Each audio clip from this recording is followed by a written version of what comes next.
আপনারা শুনছেন কণ্ঠস্বর। নমস্কার। আজ আপনারা শুনবেন কণ্ঠস্বরের প্রযোজনায় অন্তর্ধান অন্বেষণের দ্বিতীয় পর্ব। আগের পর্বে আপনারা শুনেছেন ঘোষ পরিবারের আশ্রিতা ঝুনুর বড় মেয়ে পরমার নিরুদ্দেশ হয়ে যাওয়া এবং তার চাদরে মোড়া মৃতদেহ ঘোষ পুকুর থেকে উদ্ধার, এবং ঘোষ পরিবারের ছোট কর্তা ও তার ছেলের সন্দেহজনক অ্যাক্সিডেন্ট। তারপর মাস 6 পর একদিন রাস্তায় টমের সঙ্গে ঝুনুর দেখা হলো। টম গ্রামেরই এক খ্রিস্টান ছেলে, পেশায় ড্রাইভার। টম, উমা, পরমা সবাই একসঙ্গে ছোটবেলা থেকে খেলাধুলা করে বড় হয়েছে। ওরা খুব ঘনিষ্ঠ বন্ধু। কেমন আছিস বাবু? কতদিন পর তোকে দেখলাম। লরি নিয়ে মালদায় ছিলাম 4 মাস, পরশুদিন ফিরেছি। উমার বিয়ে দেবে জুনু পিসি। আমার হাতে একটা খুব ভালো ছেলে আছে। ওই রাজারহাটের ভিতরের দিকে গ্রামে একটা নিজের পাকা বাড়ি, ওখানেই একটা লাগোয়া স্টেশনারি দোকান। ভালো টাকাও রোজগার করে, কোনো নেশাও নেই। মানুষ হিসেবে ওর কোনো তুলনাও নেই। স্বভাব মন খুবই ভালো, তবে ছেলেটা অনাথ আর পোলিওতে পা দুটো পঙ্গু। কথাটা শুনে ঝুনু মাথাটা নিচু করে কিছু একটা ভাবতে লাগলো। কি ভাবছে সেটা টম ঠিকই বুঝতে পেরেছে। তাই টম বলে যে সে নিজে উমার সঙ্গে পরদিন কথা বলবে। পরদিন সকালবেলা উমার বাড়ি গেল টম। দেখ, ছেলেটা যদি আমাকে পছন্দ করে তাহলে আমি এই বিয়েতে রাজি আছি। আমি তো বলছি খুব ভালো হবে, দেখিস। প্রদীপ একজন সঙ্গী পাবে আর তুই একটা সংসার পাবি। দেখ টম, আমার কিন্তু একটা শর্ত আছে। আমার মাকে কিন্তু আমাদের সংসারে থাকতে দিতে হবে, আপত্তি করলে চলবে না। দুমুঠো ভাতের জন্য আর কতকাল এদের সংসারে গতর পিষবে আর লাথিঝাঁটা খাবে? সে কথা প্রদীপকে আমি আগেই বলে দিয়েছি। প্রদীপ বলেছে আমি একজন মা পাবো। এর চেয়ে বড় কথা আর কি হতে পারে বল? আশ্রিত জীবন পেছনে রেখে উমা এগিয়ে গেল আলাদা পদবিতে, নতুন ভবিতব্যে। ভাগ্যের হাত ধরে নতুন সকাল দেখবে বলে ব্যাগ গুছিয়ে নিল ওর মা। মাস 4 পর মুম্বাইতে স্থায়ীভাবে বসবাস করার পাকাপাকি বন্দোবস্ত করে ফেলেছে টম। চলে যাওয়া 2 দিন আগে রাজারহাটে দেখা করতে এলো উমা প্রদীপের সঙ্গে। নিজের সংসারে রানী হয়ে কি চমৎকার গুছিয়ে সংসার করছে উমা। ঝুনু পিসি মেয়ে জামাইয়ের সুখী মায়ের মর্যাদায় সম্মানিত।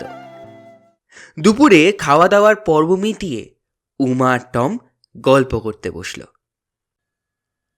জানিস উমা, মাস 10 আগে বীরভূম থেকে পাথর বোঝাই লরি নিয়ে বেশ রাতের দিকে ফিরছিলাম।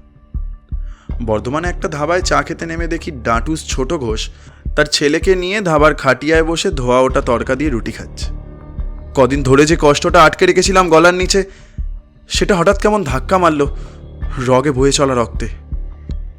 বুকের ভাঙনটা সব আইনের পাশ কাটিয়ে গিয়ে ভেঙে দিল সহ্য শক্তির পার। আমাকে দেখে শালারা মুখ ঘুরিয়ে নিল, যেন চেনেই না। জমকে কি আর কেউ চিনতে পারে? মানে কি বলছিস তুই টম? তোর লড়িতে? আমাকে আজ বলতে দে উমা। ছোটবেলা থেকে পরমাকে নিয়ে আমি সংসার করার কথা ভাবতাম। নিজের দোষে ওকে কখনো মনের কথাটা বলেই উঠতে পারিনি।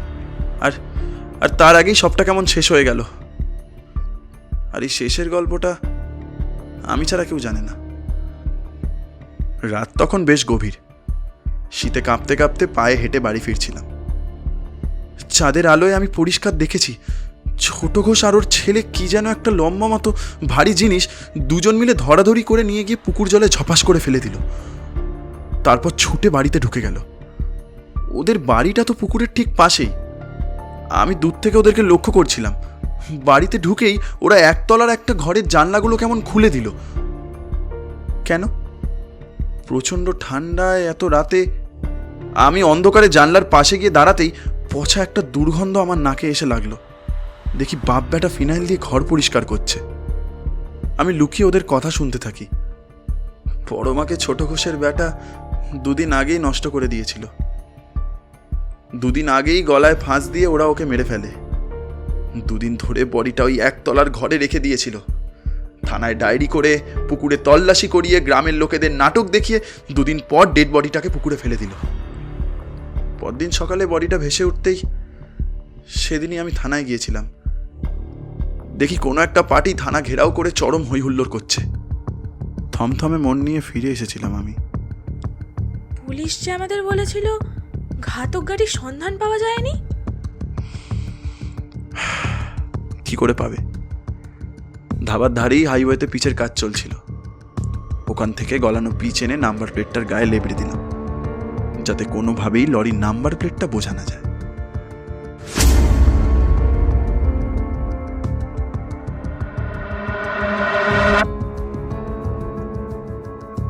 আজ আপনারা শুনলেন কণ্ঠস্বরের প্রযোজনায় অন্তর্ধান অন্বেষণ দ্বিতীয় পর্ব। গল্পে টমের চরিত্রে আদিত্য, উমা পরমার মা ও উমার চরিত্রে শ্রেয়শ্রী, গল্পকথক সূত্রধর ও সমগ্র গল্প পরিচালনায় আমি সোহম। পোস্টার ডিজাইন করেছে শুভম এবং আবহে সামিম। ভালো লাগলে অবশ্যই লাইক, শেয়ার এবং সাবস্ক্রাইব করবেন। কমেন্ট করতে ভুলবেন না। দেখা হচ্ছে পরবর্তী গল্পে। নমস্কার।